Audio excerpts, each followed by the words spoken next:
Deux Bretons figurent dans le top 10 des fortunes françaises, selon le classement publié par Forbes ce mardi. François Pinault y occupe la 3e place, avec un pécule de 23 milliards d'euros, en hausse de 70% en un an. Vincent Bolloré est lui 9e, avec un modeste magot de quelques 6 milliards d'euros.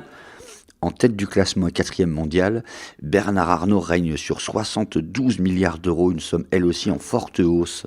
En tout, 39 Français disposent d'un portefeuille de plus d'1 milliard d'euros.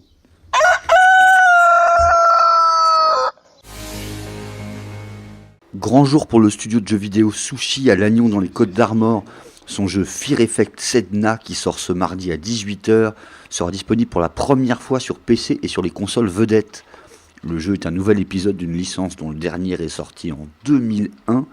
Il aura fallu 2 ans de travail à Sushi, qui va bientôt fêter ses 10 ans et compte désormais 12 salariés, pour l'éditer.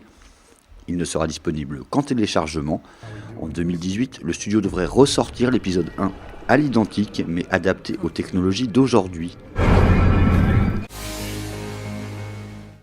Les voyants sont au vert pour la SICA, la coopérative légumière de Saint-Paul-de-Léon dans le Finistère.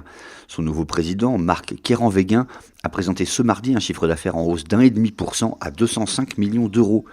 Il en a profité pour redire son impatience quant à la construction de sa plateforme, bloquée depuis 2011 et en attente d'un jugement sur le fond. La SICA représente quelques 900 exploitations agricoles, 6 000 emplois directs et 20 000 indirects.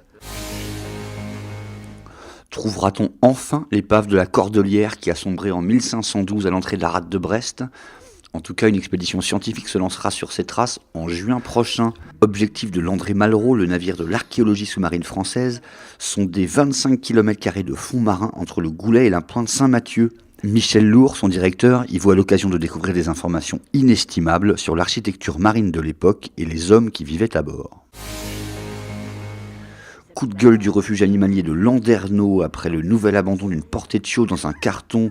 Ils n'ont que 2 semaines et pas de mère à téter, leur survie est donc compromise. C'est déjà la 3e découverte du genre cette année après 7 l'an dernier. Les responsables du refuge demandent aux propriétaires de chiens qui n'en veulent plus de leur laisser au moins le temps du sevrage, puis de contacter les bénévoles pour qu'ils les récupèrent.